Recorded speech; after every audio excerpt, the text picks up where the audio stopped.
mark, which is where you have to confirm all of your picks, of course. This is pretty nuts, actually, what we're seeing between these two teams. And this meta is so hard to figure out until last possible second. I mean, even in these drafts where we have everything locked in, it's not until the literally last lock-in second that these things are finalized. And, you know, the Varus pick is what's scariest to me, but it pairs well with the Zoe poke, you know, the equalizer. The getting to that later part of the game and getting Teddy really online here and getting that range up is going to be a lot harder against this amount of range, around this amount of poke and the engage potential they have with the Nocturne. Like, I really like Hanwha Life Esports' draft, to be honest. The thing that I find really interesting is I actually kind of like the set matchup into Zoe better than the Lee Sin matchup into Zoe. We'll just have to see how this one's going to go. Maybe we'll have some solo lane shenanigans on the T1 side. It could certainly be a possibility. Baker just wants 68, so... I think he's, hasn't he already played Lee Sin? I think he might have. I actually don't know. Because there was a brief moment in time where Lee Sin mid lane was just completely broken. And might have been. It might have been a thing that he'd done. Yeah, it might But be. I don't really know. Maybe it is going to be 68. I'm sure we'll get the graphic. Yeah, if it is. If it isn't, then we won't, and we'll know. I think. This is pretty nuts. So, Diana Jungle, is this the first time in LCK? I think it might be. Yeah, outside of MSI, of course, there were whispers of, you know, Diana making her way in, and of course, with the amount of patches that had come through, and we know all of the post-MSI LCK that's happened, Wolf. We've casted all 3 games. It's crazy to think, like, what Facebreaker plus Diana's ult can actually do in a team fight. Yeah, it's a lot of grouping everyone up together to get, wailed on by a Teddy. But it's going to be so hard to actually get into to actually get into a position where you can Facebreaker this team that has so much range. Obviously, you know, the Leona and the Nocturne are going to be the ones that are coming into you, make it a lot easier to pull that off. So, Cuz is going to have to be flanking. A lot of this game is going to be decided, a lot of these late game team fights, if we get there, are going to be decided by vision, I think, and knowing where those flank angles are going to be. Yeah. Oh, this is the matchup between the 80 carries you want to see, right? Into some top tier 80 carries, right? With the Senna and the Varus, you know? I'm interested to see what Teddy's going to do, because if we remember back, like, Teddy was an absolutely amazing center player. It was him and Deft that was sort of leading the charge when it came to, you know, really dominant center performances. But Deft has always been a lethality Varus beast. Yeah. And he has taken Hail of Blades, but of course, guys, it's likely that he's still just going to be heading towards the lethality vibe as level 2 gained by Hanwha Life Esports first. It's what we've been seeing globally, and it just feels like on-hit Varus is fallen off to the wayside. Yeah, Hail of Blades is great early. I mean, he's going to be very happy with it. So this matchup, like you said, between Faker and Chovy and Zoe is there's 68. Told you. I thought maybe he would have played it. It's like, when you've got Faker who's been playing since 2013, right? It's just been so, like, it's such an extraordinarily large amount of time that you have to remember all of the things that could have potentially been in meta. I mean, look at this. The last time it was played mid was KT's Ryu beating I Am Mid King, okay? 2013. Well, Deft is taken down to about 200 health as Teddy's going to get devoured. Vista denied a lot of his engage as Piercing Darkness over Deft. Not exactly what he wants to be dealing with right now. Doesn't quite find enough follow-up damage to really make anything of that worth it, but still able to shove out the wave. I don't want to say Faker is struggling, but obviously this is going to be a favorable matchup for the ranged Zoe, and is definitely helping to push the wave, is harassing quite successfully here. Yeah, it feels a little bit like Faker made a sacrifice to give Canner an even better matchup towards the top side. I mean, if you're going to have one player who struggles a little bit, like, I think you'd probably rather that be the Faker, right, in almost every case. Yeah. Especially in the mid matchup, like, you're going to feel pretty good about that. Actually, not the first time. Yeah. The last time was, in fact, Cuz, who lost against Clid. Interesting. It was, of course, against Clid's very famous Jungle Jarvan, which he's been, been one of his key picks for a really long time. Cuz once again lying in wait. This time just waiting to lock down Morgan. Okay, that's going to be Facebreaker, and I think he's just dead. No opportunity to even flash out of that one, as Cuz is going to be able to lock down first blood. Solo kill possibly for Chovy. Takes a turret shot against the flash. Some really nice flash timing there from Faker. Last possible second, gets away. So it's a success, but it's not as big as a success as the top lane gank ended up being. Oh no. And look at this. Johan's down here, but Carry and Teddy are just still sitting pretty in the bot side of the map. Like 2v3, okay, spend more time here. Okay, wow, this is actually still just going to decide to go in. Teddy burning down with the Ignite. Carrier now trying to walk away. Still has Flash available, though. The stun comes in as Canna gets the two-man face breaker. It feels like the teleports are just perfectly unlocked for T1 this series. Oh, no. And they're looking for even more. The stun's going to come in. They even had a ward there in preparation as Teddy locks down a kill for himself as well. It has all fallen apart for Hanwha Life. You don't have to brute force. It feels bad to lose out, you know, in the 2v1 on the top side of the map. You didn't see Cuz. You end up losing your top laner. You don't get the kill on the Faker, so you feel like you've got to do something. We're on the bottom side of the map. We've got Prio. Let's try to force this down. You know, it's Johan on the Rumble. Can maybe get that flamethrower to do enough damage, but you commit that hard, you find yourself teleport flanked. As you can see, Cuz plays in windowed mode here. Yep. And, I mean, this is really easy. The stun is there, the follow-up face breaker, boom. And, like, there's just so much CC, you're dead there. But look at this, I mean, he's staying so long, he's begging for someone to flank teleport. They're like, oh, is he really staying? Okay, he's really, really staying. We're going to trade a bunch of damage back. And then Kana shows up. And that ward as well, like the position on that ward, I mean, Hanwha Life Esports had absolutely no idea. Yeah. Vista was flashing underneath the turret while Canna was walking at them, and not even while it was channeling. And this is a composition that has so much CC too that, you know, you end up getting the face breaker, then you get lick-a-tongued, and, you know, you're not getting out. It's a 3 kills to 0 lead here at, you know, just over 5 minutes into the game when that happened. And T1 are now sitting on a fantastic lead. A kill and 2 assists for Kana in the top lane. Faker survives that mid push. And there's just nothing going right for Hanwha Life Esports, unfortunately, at this stage. Yeah, it's not really working. However, Hanwha Life's comp is very different to what they had in game number 1. It's a composition that does do very well around the mid game. Last time they had not a lot of agency in any lane outside of just can Kog'Maw kill anyone. And now they've got damage from basically everywhere outside of Vista. So they're going to try and see what they can do here with a lot more of a damage profile. However, they're just losing here on the bottom side of the map. Cuz moving himself towards this bottom lane. They cleared vision. They know there's no vision. Cuz has still not been seen. Okay, he is now. Definitely now, yep. As he dives on forward, and I just don't know whether it's going to be enough. Moonfall comes down, and I think Vista is just double. dead. The flash on forward. Deft is going to flash to answer. And Cuz looks like he knew that he wasn't going to be able to take enough turret shots. That's a nice sidestep. And Vista just continuing to walk the same direction as that particular Juke. Liked it a lot. Deft still walking on forward now, but they are able to take down this Leona. Equalizer clears out the minions, but isn't able to grab the kills. That was a cute little flash over, but it's just not going to be able to be enough. Feels like Hanwha Life Esports are just one step behind, you know, in terms of what they're able to accomplish map-wise here. They're trying to match these rotations. They're trying to punish the same way T1 did just moments ago, and they're unsuccessful in doing so. Yeah, this could have been worse for Hanwha Life Esports, but they commit the Rumble to follow-up, the flash forward, and that's just painful as we'll watch this one more time.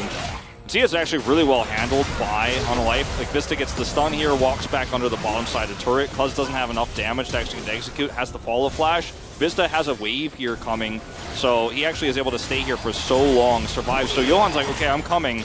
I've already rotated all the way down here. I'm going to drop the equalizer. Does not hit Cuz, only hits Teddy and Vista. He was just aiming for the minion wave, but like Vista had already died, so maybe you try and go for a kill instead, and then maybe that flash that he had afterwards means something. However, if that doesn't happen, the flash is completely unnecessary. I mean, you already, like, Vista doesn't have flash, Deft has used his flash, so you don't gain that much from taking Teddy's away.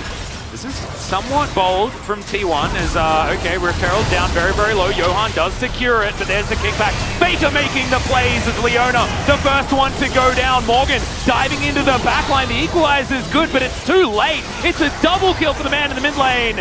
And Deft is able to lock one down at the back, but it's not going to be enough. T1 lose the Herald, but it's a 3-1 when it comes to the team fight. A fantastic trade for them. They will absolutely be happy with this. And now they've got full map control. The whole map belongs to them. And Hanwha Life Esports are getting a little bit back every time, but it's starting to really stack against them at this stage. And you know something that I've been saying a lot, you know, the older you get, the more refined your mechanics get, Wolf.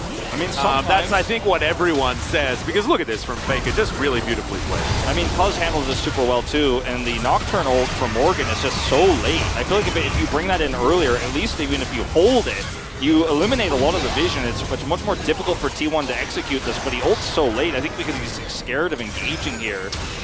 And, you know, it's just unfortunately him just coming to his death, right? Doesn't end up amounting to anything. Doesn't defend anything, doesn't peel for anything. And a little bit of hesitation here. And T1, they do not hesitate. They are executing every part of this draft that they've built so well. And the Diana pick just seems to be like the cherry on top with this. He's so mobile, so much hard engage potential. In these skirmishes, T1's composition will crush, but later, they've got the Senna scaling, so... Yeah, no, it's absolutely fine. And I just really like the fact that Cuz can be a legitimate carry this game as well, because he is the one doing magic damage. Nobody else is, right? And so you're not really going to be building that much magic resist against a comp like this in your lane, and it's hard to justify building for the jungle. And so Cuz is going to be having a pretty good time there, as it is going to be Mountain Drake taken first. It's going to be our first game that isn't a Mountain Soul. How incredibly exciting. Not going to be a Cloud Soul either. So looking forward to whether it's a Ocean or a Infernal. Infernal would be, you know, if Hanwha Life Esports can hang on and turn this game around, it would be pretty awesome for them. Oh yeah, that's the dream. That's the dream, but I don't know if that dream will come true or be realized here. Is T1 just have such great control over this game, over the map, and with Teddy being this fed, like, he's not a weak link, he's not someone who's vulnerable. You can't try to look for those picks anymore. You try to commit in, you're actually just going to die. Yeah. Those chains of corruptions hit, that's Vista probably dead. or death if he tries to trade back. Wait, Johan's spotted by this ward, and T1 you can't find any holes, you can't find any cracks today. And they just know everything, right? Because all of the vision is there. Look at that cheeky control ward down the bottom side. Meanwhile, Cuz is making his way in. Okay, flashes out of the way. Not sure whether it's going to be enough. At least the Dawning Shadow misses. Can Morgan find the kill? The answer is absolutely not. Cuz says calculated as he walks away. Oh, just right outside of range there, and this is starting to go from bad to worse. 8 kills to 1 right now. Hanwha Life Esports just cannot catch a break. You look for the commitment bottom lane, you're spotted on a ward, you get nothing on the top side of the map. Cuz makes the exact same play, but you don't have that ward, you don't have control of the lane, and you end up dying. It's almost a trade, even though you play it perfectly, but it's not good enough. And Alcana's going to get a turret first of the game, a lot of extra bonus gold over to T1, and it just feels like the floodgates have opened. Yeah, it just feels like Hanwha Life Esports are scrambling right now, right? Yes, Chovy's ahead in farm, but that's about all you can really talk about, and even then, it's a 2-0-1 Faker on this Lee Sin. He's still going to be ahead in gold. Ah, yes, the losing Hanwha Life Esports term, or the sentence, like, yep, Chovy's ahead in CS, but... That's exactly how it is, but the fact that he's ahead in CS means that he hasn't been able to offer anything more. He also has Ignite in this lane, as well as the bubble is going to land. The Q is going to be there in response, and Faker with the Merc Treads just feels completely at ease in that lane. When he got slept, but the minions were there for him. And he's going to get slept again, but Teddy's here, so...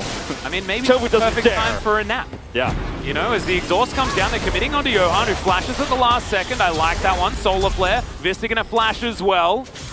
And there is a Rift Herald making her way down the bottom side of the map. We'll see whether she can actually get towards the charge. The Equalize is good. The Devour is even better, though, as Keria spits Teddy out. He flashes.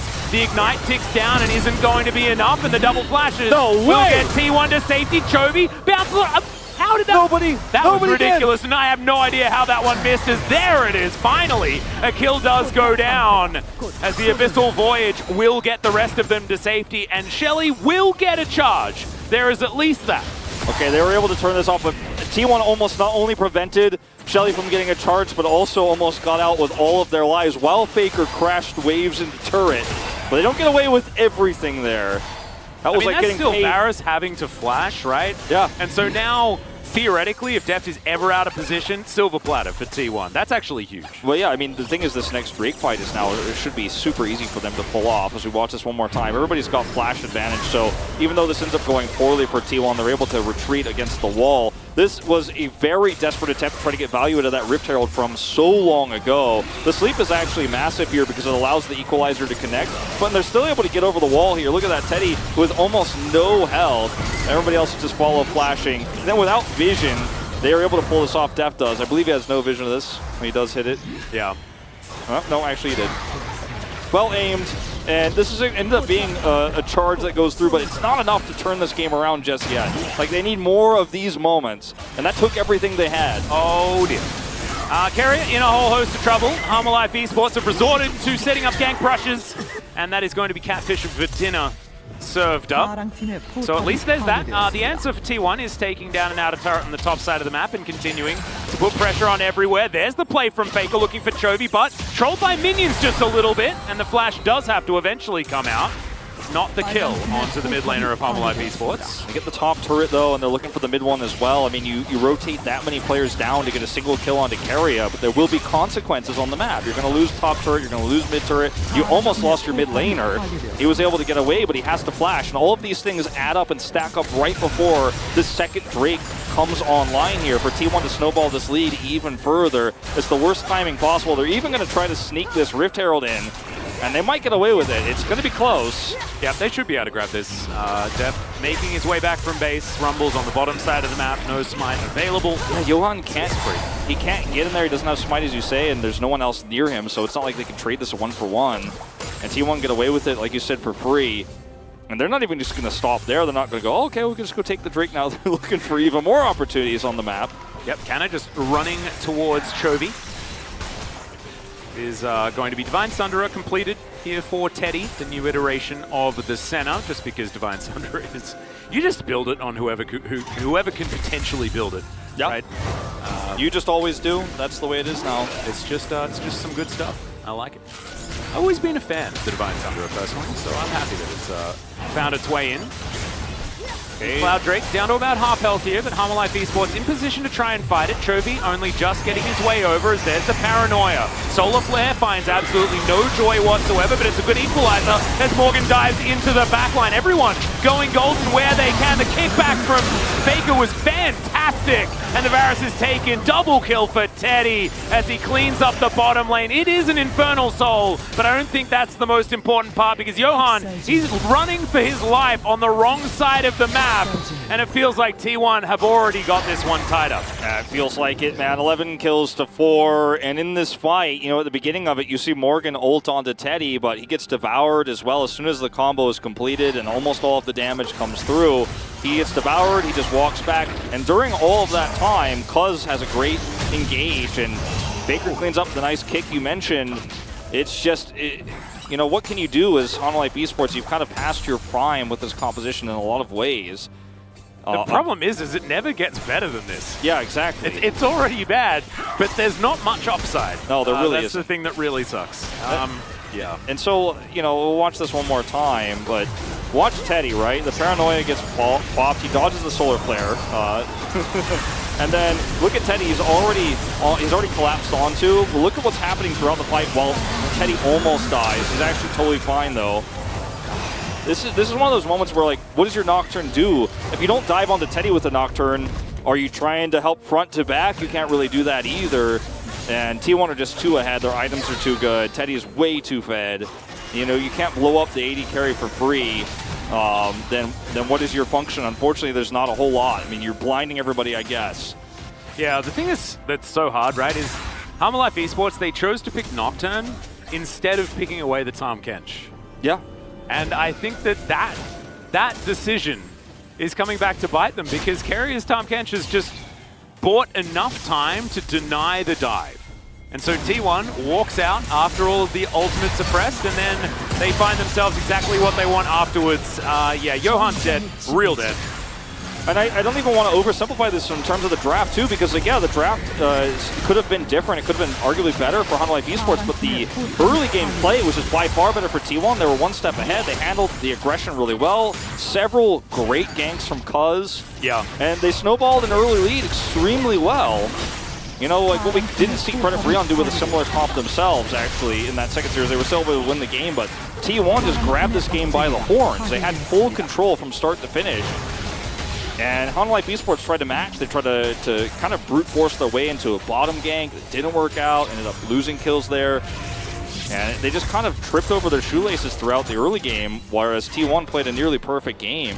And now we're looking at a 6K gold lead. Every single team fight has gone their way. And this is going to be Johan getting picked once again. Just doesn't have vision, but he's so desperate for any money he can get, and he just gets showstoppered right into a wall. Nobody could save him. Zeph is like, sorry, bro. Yeah. There's nothing I can do. There's no way. And, yep, T1 just going to make their way back out onto the map. Looks like Baron going to be up in 10 seconds' time. I was about to say respawning, but it's only spawning for the first time here this game because it is still quite early. 20 minutes on the clock. And Earth, Wind, and Fire in order. Yep. Absolutely beautiful. I mean, Hanwha Life Esports, they certainly have not been bringing this game back. I think this would have been the Drake they wanted, but now it just feels like it's more, it's fan of the flames that T1 have already lit. And, I mean, as Hanwha Life, you just have to sit back now and hope for an overextension or perhaps somebody being out of position because they still have that long range. They can sleep somebody, they can paranoia in, they have the equalizer. If they can find one single target, it's amazing. But when you don't have vision control, I mean, look at that. 2 control wards blocking out anything. They can't see. They have to go in blind like this with Chovy's teleports. Well, Vista, he's going to flash on forward. There's going to be a flash out immediately from Teddy, though, as he just goes into the mists. And now, Hanwha Life Esports, have they overcommitted? Chovy trying to walk out. Vista not going to be so lucky as he looks to try and get out. Faker going to lock down that kill. As now Canna with the hugest shield ever, just chasing Morgan out. It is going to be a decent piercing arrow as Carrier comes on forward with the Lickitung, as you so beautifully put. And he's just going to be swept up. That's a triple for Faker's Lee Sin. Canna's still hunting Morgan, but it looks like T1 are going to turn their eyes towards this Baron. As Chovy, he's trying to tidy up the mess that was made in the mid lane. Yeah, Morgan is going to try to turn that side around. step was actually kind of cute if it was on purpose. Faker looking for the unofficial Quadra, as he is going to get a little bit scared, and Canna says, don't worry, mate, I'll tidy this one up. Yeah, the inhibitor's down. There's a little bit of pressure even in the main base right now as T1 will clean up this Baron, but 6-0 and 5 is Faker on this Lee Sin, but the story of this game, I feel like, has just been the coordination across T1. The bottom lane was so stable, and in these moments where you all in across the map to try to make something happen. I mean, we saw the teleport forward from Chovy to try to stop asleep. Then you see the Zenith Blade come through, and Vince is like, I gotta find somebody, anything. But even a Leona is just not going to be able to withstand the amount of items and damage. I mean, you were the one who coined the phrase, hit them with your wallets. T1 certainly are doing that right now. I mean, you all in like that with the Leona, you're hoping that your team has the follow-up, but they don't have the gap closed. They don't have the follow-up. In that moment where you try to come in, yeah, they have the Nocturnal, but you just can't blow somebody up. And if everybody goes in, they all die. And it's a lose-lose situation. It's desperation. This game was over a long time ago. They're just trying. I wasn't going to say it, but I'm glad that you did, because it does certainly feel like a bit of a Hanwha Life Esports circling the drain situation, as that is going to be the Infernal Drake taken. Only one more, and then T1 can get themselves the Infernal Soul, but I'm not entirely sure whether this game is going to last another 4 minutes and 45 seconds, as T1 with their Baron buff pushing down this bottom lane. Mid lane already sorted. The Brambleback now being taken, as there's the Paranoia looking for a bit of a fight here onto Canna, as Johan walks into an Abyssal Voyage, and yeah, he puts down the Equalizer, but that's just Pineapples standing in a row. That is not doing enough damage whatsoever. And can you blame Morgan for being so passive throughout the mid-game in this game when he's so far behind? And when you do try to make those plays, when you do try to paranoia in, everybody jumps on top of you like you're a bleeding fish and they're a bunch of piranhas. And T1 just crush him instantly.